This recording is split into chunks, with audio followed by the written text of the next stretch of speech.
Olá, divinos e amados do meu coração, sejam bem-vindos ao canal Divino Amor. Essa é a lição 14 e, gente, eu espero que vocês gostem muito dessa lição. Ela tá um pouquinho mais comprida, mas tá muito legal. Eu coloquei muitas informações relacionadas às lições de um curso em milagres, também sobre o livro-texto e alguns trechos de livros e textos que eu vi e que eu achei que tinha a ver com a lição. Como ela foi gravada aí no dia da Sexta-feira Santa, tá muito especial porque tá falando assim sobre Jesus, sobre aquele momento e também linkando com essa nossa imagem que vocês viram logo aí, que tá aparecendo para vocês, dessa luz que na escuridão a gente encontra a luz. Então tem tudo a ver com essa imagem, com o dia da Sexta-feira Santa, com a lição que fala do sofrimento e com todas as outras informações. Então fiquem aí que agora o áudio vai começar, tá bom? Bom dia, divinos e amados do meu coração, como que estão no dia de hoje? Estão vendo pela minha voz que eu tô muito feliz, né? Eu tava aqui pensando por que eu tô assim mais feliz hoje, né? Que foram as coisas que ativaram isso dentro de mim, né? Porque tudo tá aqui dentro da gente. E, bom, primeiro aqui eu tô... É um pouquinho mais tarde, mas eu consegui abrir o vidro aqui, puxar a persiana, porque ontem aconteceu uma situação que eu vou contar para vocês, muito forte, que eu fiquei pensando muito o que isso tinha a ver aqui com a lição, quando eu fiz a lição, com o dia de hoje, principalmente, né? Aqui, Sexta-feira Santa, ontem, Quinta-feira Santa, um impacto muito grande desse dia. E eu fiquei pensando, né, nesse impacto sobre cada pessoa, né? O que esse impacto está sendo para mim, que tô todos os dias aqui muito conectada com Jesus, nas minhas músicas que eu fico cantando o dia inteiro, quando eu posso, né, quando eu vou lavar louça, nos vídeos que eu vejo, nos horários que eu vou almoçar, e nos livros. Na hora que eu vou na academia, eu ouço o livro voltado àquela época de Jesus, e o 100 de manhã, né? Então, assim, eu tô muito conectada.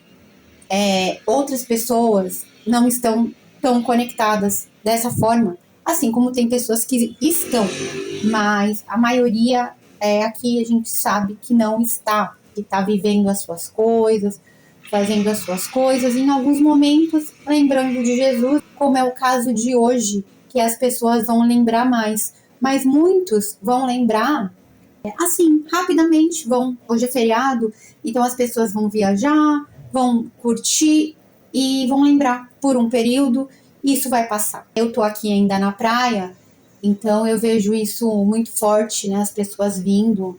E aí, gente, começou um temporal, daqueles que eu recebo até aqui no celular da Defesa Civil avisando.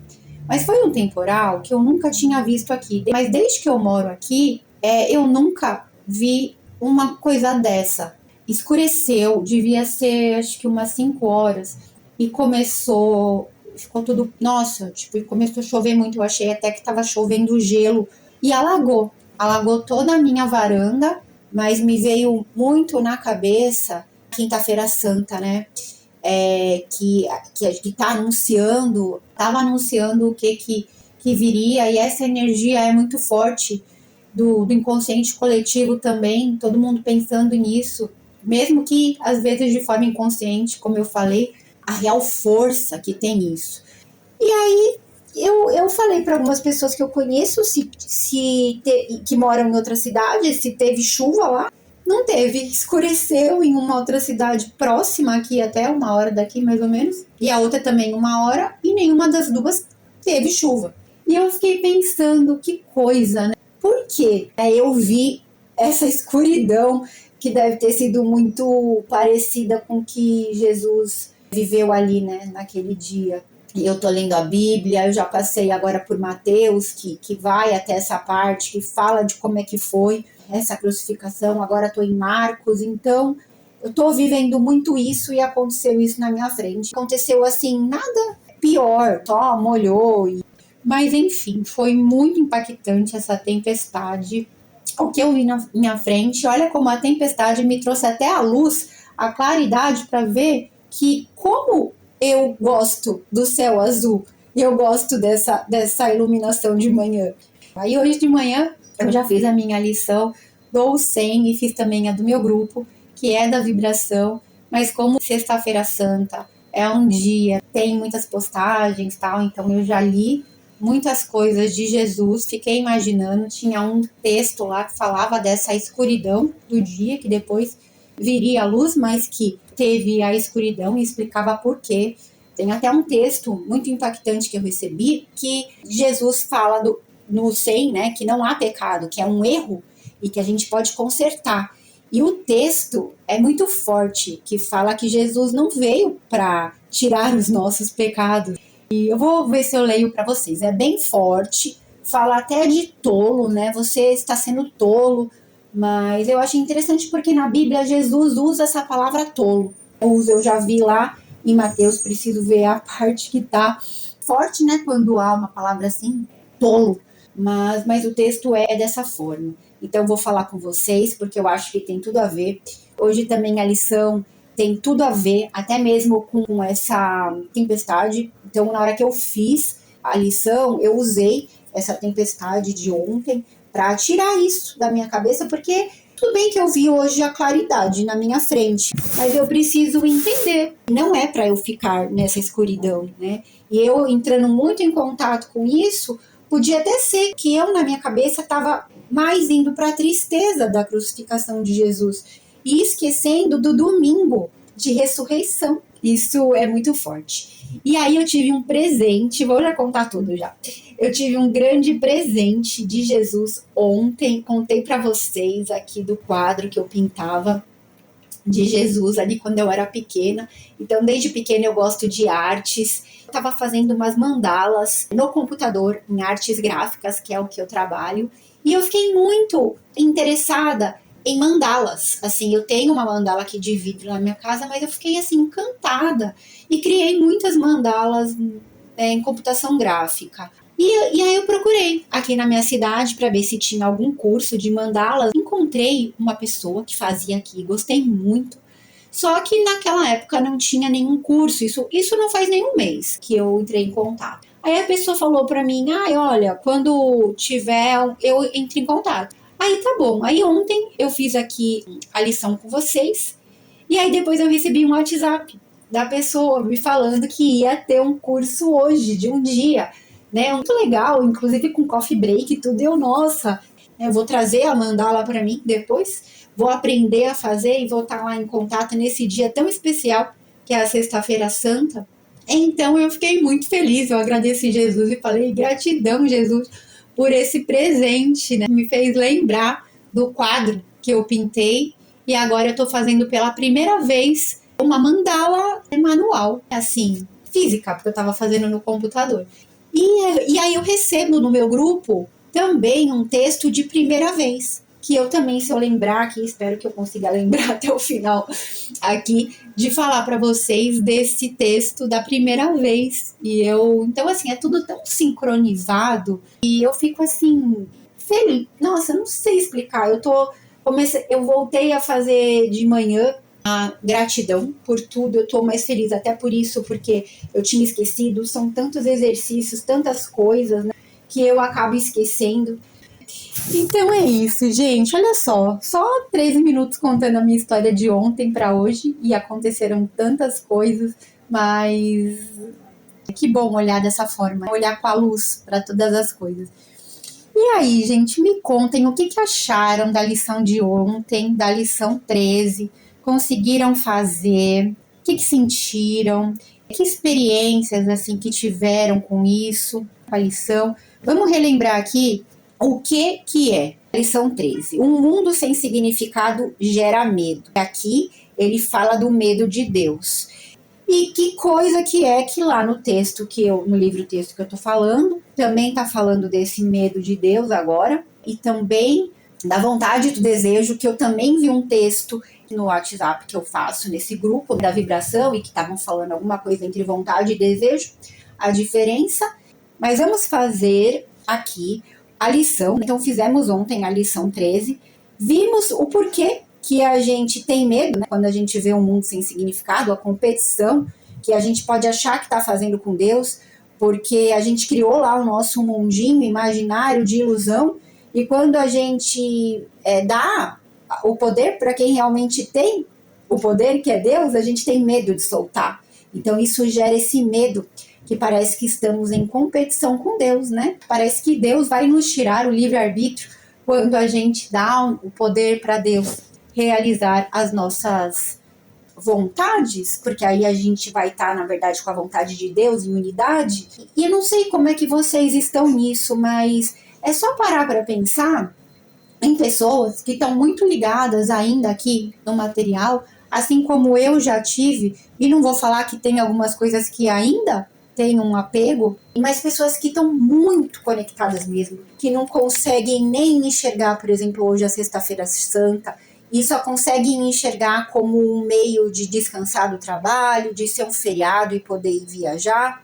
Não só isso, como apegos também assim físicos, de ficar comprando muito, de jogar todas as suas fichas no material. Então é só pensar como de repente, se a pessoa entrar em contato um pouquinho com Deus e pensar que se ela se voltar a Deus, ela vai perder tudo aquilo que ela tem aqui. Olha o medo que gera de achar que ela não vai poder mais ter o prazer dela, que Deus vai mandar naquilo que ela tem que fazer. E é muito difícil até chegar realmente num estado o que é super difícil. Eu fico imaginando de largar tudo, como veio agora na minha cabeça de Buda, e Buda tinha tudo, Buda era rico e vivia ali num lugar onde ele não via a pobreza, não via a tristeza. Os pais poupavam, né? Ele vivia numa redoma em que ele não sabia o que estava lá fora. E quando ele foi lá fora, que ele tinha que ser transportado, né, para um outro lugar, eu assisti o filme, eu não lembro, faz tempo já, precisando assistir de novo, mas assim, ele foi e aí ele viu a pobreza, ele não sabia, ele perguntou o que é isso, que ele não sabia que eram pessoas doentes, e ele resolveu então ir para esse mundo. Olha que desprendimento, ele tinha tudo, ele tinha a saúde, ele tinha o dinheiro, ele tinha o poder, e ele foi seguir o caminho do amor mesmo, né? Como Jesus. Então é isso, é a diferença que o medo, né? O medo de soltar, o medo de largar o que você tem, mas o mais importante, saber que Deus está sempre ali para te receber. Me lembrou muito Filho Pródigo, que o pai dá tudo para ele, ele vai para o mundo, gastou tudo e pensa que o pai não vai mais recebê-lo quando ele voltar, e o pai recebe de braços abertos. Porque a pessoa ainda não tem a consciência. E ele foi embora e agora o pai o recebe. E nossa, tem tanta coisa, né, pra gente dizer, que a gente pode tirar dessas parábolas, dessas histórias que a gente sabe da vida, como Buda, por exemplo, e entendendo o que Deus e o que Jesus quer para nós, Espírito Santo que nos guia para tudo isso. E com calma, porque às vezes eu falo muita coisa aqui logo no início, na lição 14 ainda, e pode parecer assim muita informação, que eu lido com muita informação por dia. Então eu falo aqui para vocês, que são os meus queridos alunos divinos e amados, para ficarem calmos e fazerem as coisas assim, com calma, né? Tudo vai chegar no seu tempo.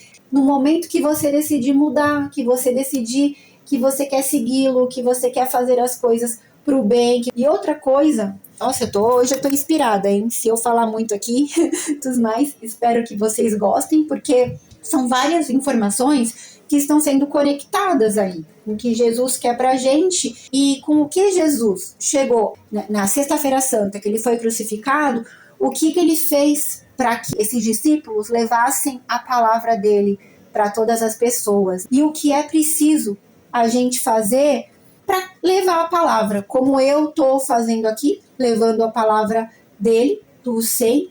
E ontem eu estava na academia e eu estava ouvindo o audiobook de Lucas, que eu também fui pesquisar algumas coisas, porque é um livro bem longo, tem 700 páginas e eu queria entender tudo ali, como que estava descrito ali. E a autora, ela demorou, segundo ela ali no início do livro, acho que 12 anos para escrever esse livro, se não me engano. Queria saber, porque é um livro muito cheio de detalhes, que eu queria saber como que ela teve todos esses detalhes de Lucas, do apóstolo Lucas. E aí ela fala ali de uma hora que Lucas, médico, e tem que seguir ali a ordem de César, e aí ele vai numa festa romana e que tem lá as pessoas com uns prazeres carnais muito fortes. E como isso foi difícil para Lucas, que estava ali o tempo inteiro vivendo a vidinha dele ali com a mãe dele, lá na cidadezinha que ele estava primeiramente com o pai dele, depois com o pai adotivo dele, que era o Diodoro. Então, ele vê essa diferença tão gritante do que ele vivia ali, servindo aos escravos, ele indo ser médico para realmente curar os doentes, mas que não tinham possibilidade de pagar por cura. Como essa diferença daqueles que estão muito conectados com ouro, com pedras, e ele pensando realmente no espírito e como tem essas tentações, assim como teve em muitos, que isso é uma prova mesmo. E hoje, em um texto que eu estava lendo também, do WhatsApp, falava muito dessa importância da dor para que faça que a gente tenha a vontade. Porque às vezes a gente também se torna preguiçosos. A gente fica ali, não quer fazer porque tá tudo calmo, tá tudo no conforto. E quando tem a dor, quando tem o sofrimento, é que você vai lá e você age para você mudar aquilo que está acontecendo, porque é a catarse, né? E é só aí que a gente vai crescer. Tem aquela frase, na dor ou no amor, mas a maior parte opta pela dor, né? Você vê Buda, ele não optou pela dor, ele não chegou a passar o sofrimento para ele ter que escolher ir lá e seguir o caminho dele sem a riqueza, sem a família. Então, realmente é um exemplo muito grande disso. Enfim, quanta filosofia aqui para que a gente pudesse chegar nessa lição maravilhosa, 14, bem no dia da Sexta-feira Santa. Então, lição 14. Deus não criou um mundo sem significado. Lembrando ontem da lição, um mundo sem significado gera medo. Aí hoje fala que Deus não criou um mundo sem significado. Aí a gente fica pensando, por quê? Se eu estava vendo um monte de coisa ali e Deus estava me falando que isso não tinha significado. Como ele não pode criar um mundo sem significado se ele estava tentando me falar ali que não tinha significado as coisas que eu estava vendo? Vamos então para o primeiro parágrafo. A ideia para o dia de hoje, evidentemente, a razão pela qual um mundo sem significado é impossível. O que Deus não criou não existe. E tudo que existe, existe tal como ele, E maiúsculo, o criou. O mundo que vês nada tem a ver com a realidade. Foi feito por ti e não existe. Então, agora que fica mais claro de um dia aqui que eu tô falando para vocês, que eu acabei antecipando, né? Já tô vendo a claridade aqui. Ontem a tempestade, hoje a claridade. Entender qual é o mundo com significado, aquele visto com os olhos de Deus. Essa é a realidade, porque aquele mundo que eu fiz de crenças, que eu fiquei olhando e dando nomes de acordo com as minhas crenças passadas, com o que eu sei que significa, esse não foi o mundo que Deus criou. Esse foi o mundo que eu criei, mas a realidade é o mundo que Deus criou. Então aqui vamos continuar.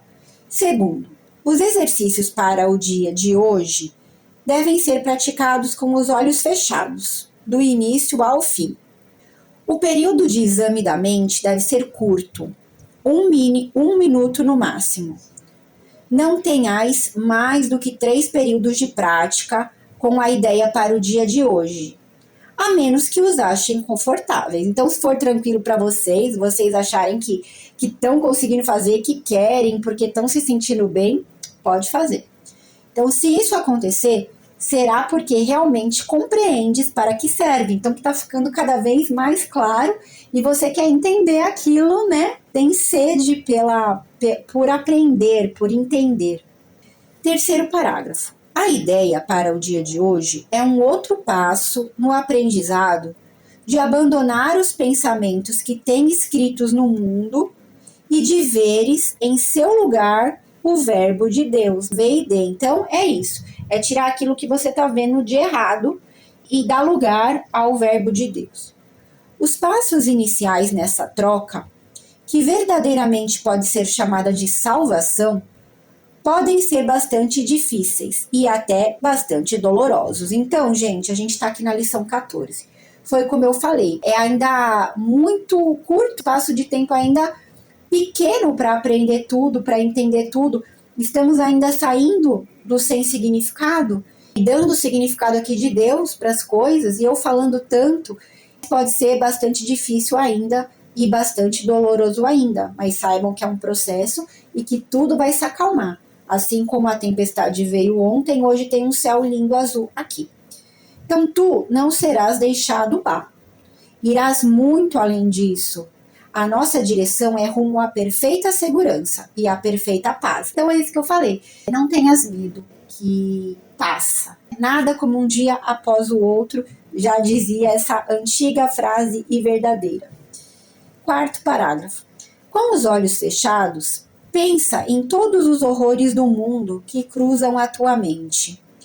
Cita cada um à medida que te ocorre e, em seguida, nega a sua realidade. Deus não o criou, portanto, não é real. Dize, por exemplo, Deus não criou aquela guerra, portanto, ela não é real. Deus não criou aquele acidente de avião, portanto, ele não é real. Deus não criou aquele desastre, e aí você especifica o desastre. Qual é esse desastre? Portanto, ele não é real. Quinto parágrafo. Outros sujeitos adequados para a aplicação da ideia para o dia de hoje também incluem qualquer coisa que tenhas medo que possa te acontecer, ou a qualquer pessoa com que estejas preocupado. Em cada caso, cita o desastre, entre aspas, bem especificamente. Não use termos genéricos. Por exemplo, não digas, Deus não criou a enfermidade, porque aí você está falando enfermidade em geral e ele quer que você seja específico. Então ele fala, mas Deus não criou o câncer, né? Porque aí você está especificando qual que é a enfermidade. Ou Deus não criou ou ataques cardíacos, ou qualquer coisa que possa te provocar medo. Sexto parágrafo. Estás olhando para o teu repertório pessoal de horrores. Essas coisas são parte do mundo que tu vês. Algumas delas são ilusões compartilhadas e outras fazem parte do teu inferno pessoal. Então aqui, por que ele dá essa distinção? Me veio muito na cabeça aqui agora, ilusões compartilhadas. Então a gente pode falar aí o inconsciente coletivo, a gente fica captando informações, pegando de outras pessoas e acreditando que isso é real. Às vezes até mesmo nem precisa ser uma mente telepática, pode alguém falar isso para você e você aí compartilhar isso. Ou outras do seu inferno pessoal mesmo dentro de você, aquilo que você está lá remoendo. Isso não importa.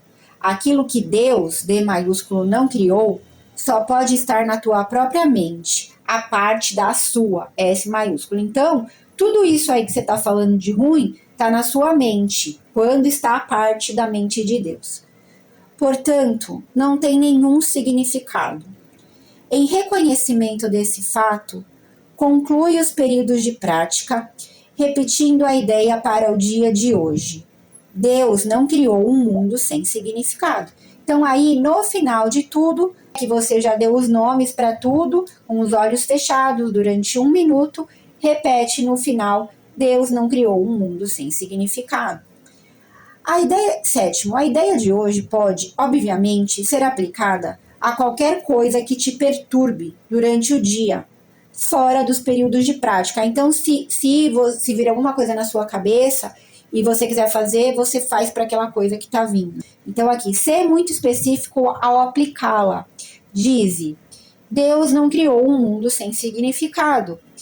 Ele não criou, aí você especifica a situação que está te perturbando, e portanto isto não é real.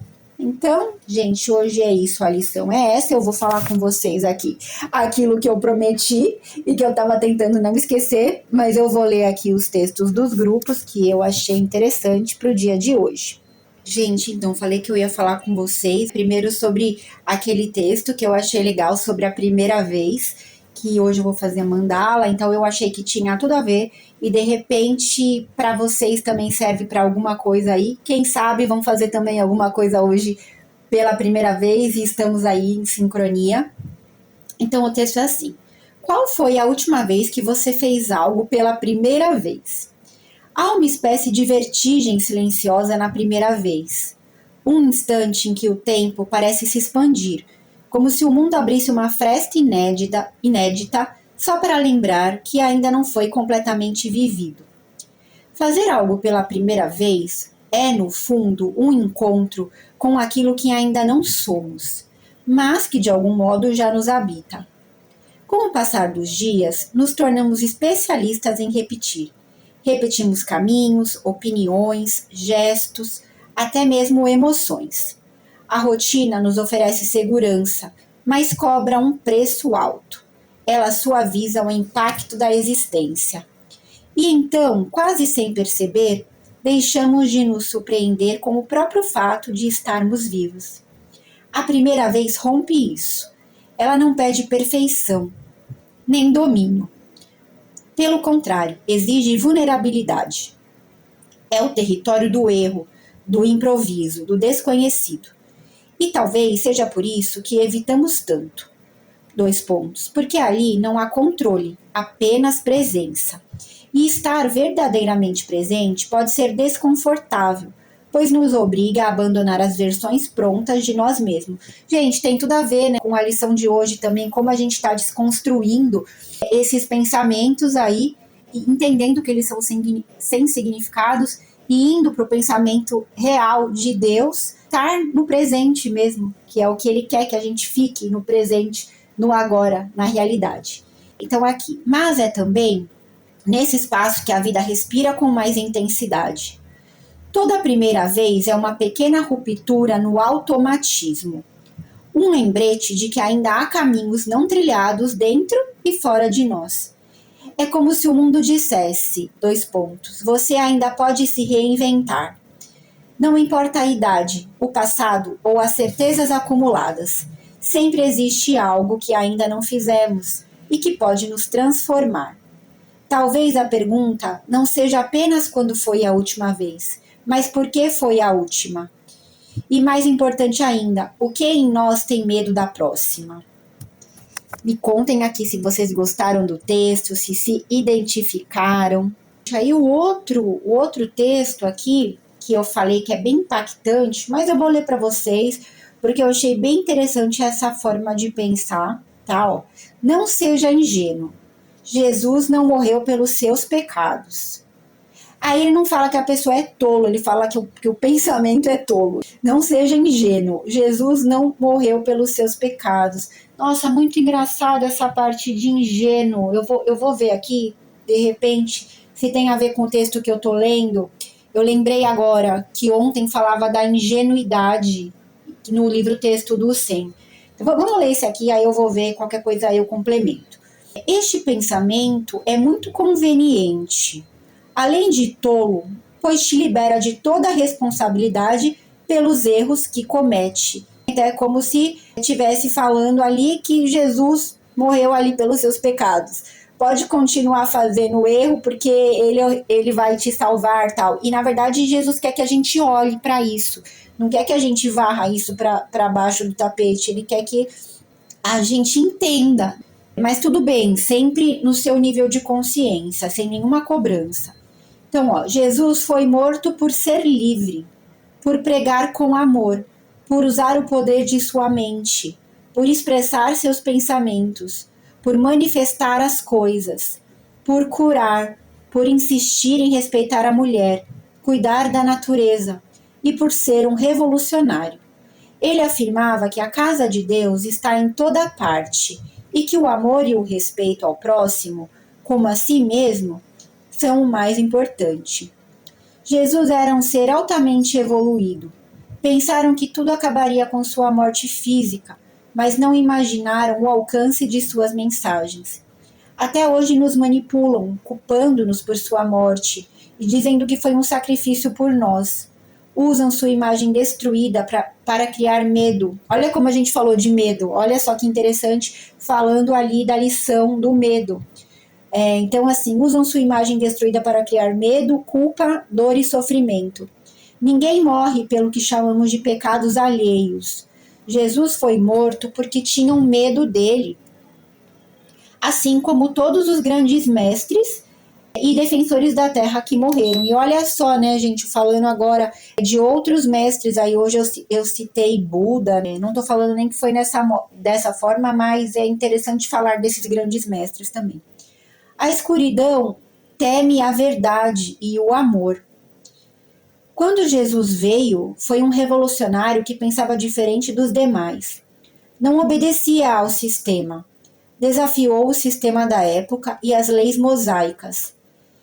Expôs que a igreja era um covil de ladrões e que os líderes políticos e eclesiásticos, entre parênteses, sacerdotes, escribas e fariseus naquela época, eram insensatos e guias cegos. Ensinou que o poder da fé era interior, que o reino de Deus está dentro de nós e que tudo o que ele fazia, nós também poderíamos fazer. A mesma elite escravizadora que o crucificou o transformou no maior mensageiro de Deus e cabeça de uma igreja 300 anos depois, pelos mesmos interesses de domínio e manipulação. Distorceram sua mensagem para a conveniência do poder político e religioso de sempre até os dias de hoje. Ele sabia que isso aconteceria, por isso ensinou: busquem a verdade, e a verdade os libertará, mas não os tornará servos. Jesus recebeu a crucificação com entrega e amor. Ele esperava por isso. Poderia ter ido embora, mas não o fez. Poderia ter interrompido o processo a qualquer momento. Tinha esse poder, mas não o fez. Permitiu-se ser crucificado para que entendêssemos que nos momentos mais duros e difíceis ainda é possível amar e perdoar. Ele foi exemplo vivo de seu ensinamento. Quer dizer, olha que interessante aqui, gente. Ele foi o exemplo vivo de seu ensinamento. Então, a importância de um professor fazer aquilo que fala. Ele não jogava palavras ao vento, ele simplesmente ensinava e ele dava o exemplo. Então, Jesus disse: vejam o que posso fazer, o que é verdadeiro, e saibam que essas coisas e mais vocês também farão. Jesus disse que vocês são deuses, no entanto, não acreditam. Se não podem acreditar em si mesmos, acreditem nele. Tanto era a compaixão de Jesus que ele rogou por uma forma e criou uma nova maneira de impactar o mundo para que todos pudessem chegar ao céu. A verdadeira salvação, disse ele, é a autorrealização. Jesus venceu a miséria e a morte e nos ensinou que nós também poderíamos. O maior ensinamento de Cristo não foi o que teremos vida eterna, mas que já temos. Jesus nos ensinou não que teremos uma união com Deus, mas que já temos.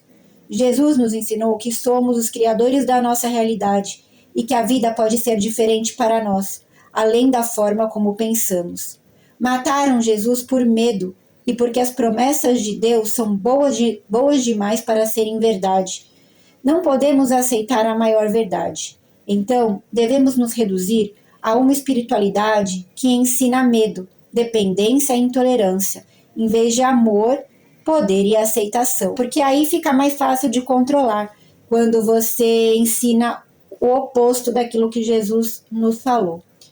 Estamos cheios de medo, e nosso maior medo é que a maior promessa seja a maior mentira da vida.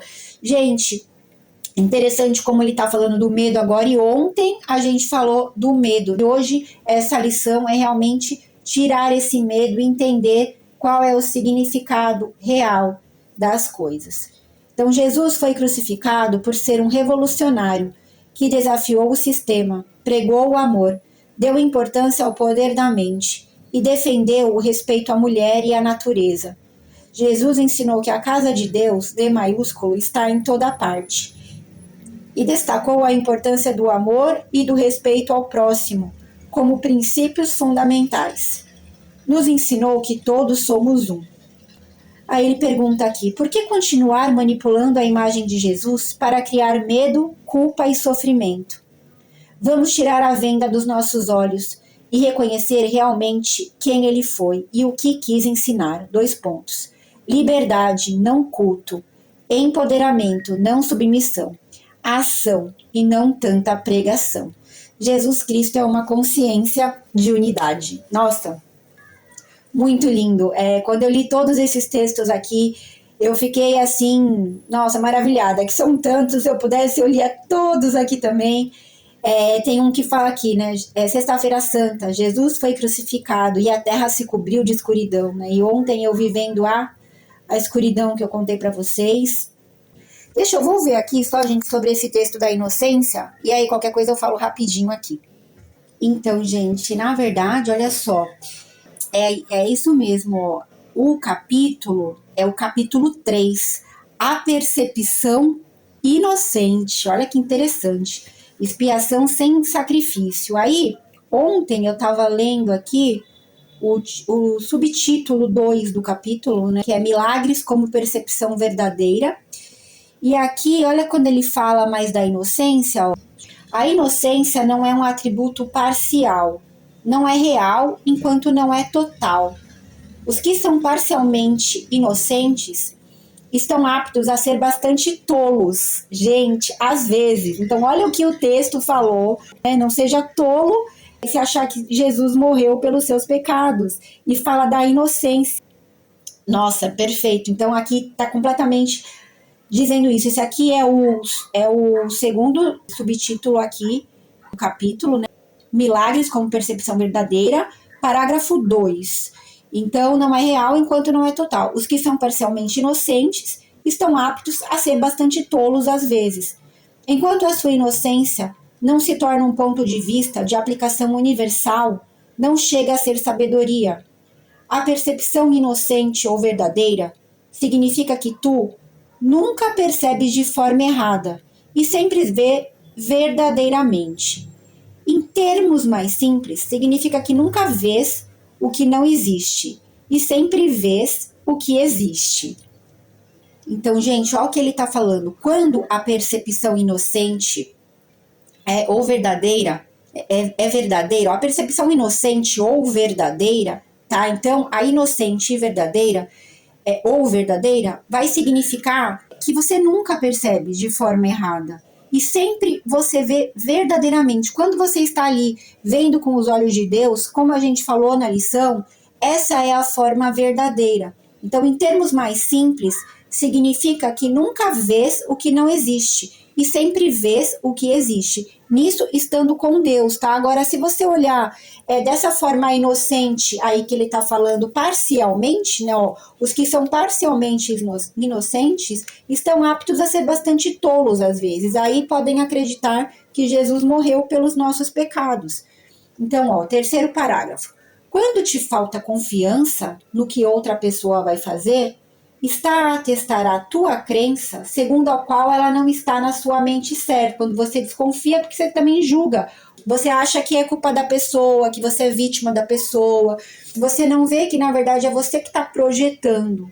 Então, ó, dificilmente este quadro de referências se baseia no milagre. Você não está olhando seu irmão como sendo igual a você, como sendo imperfeito, igual você é junto a Deus, né?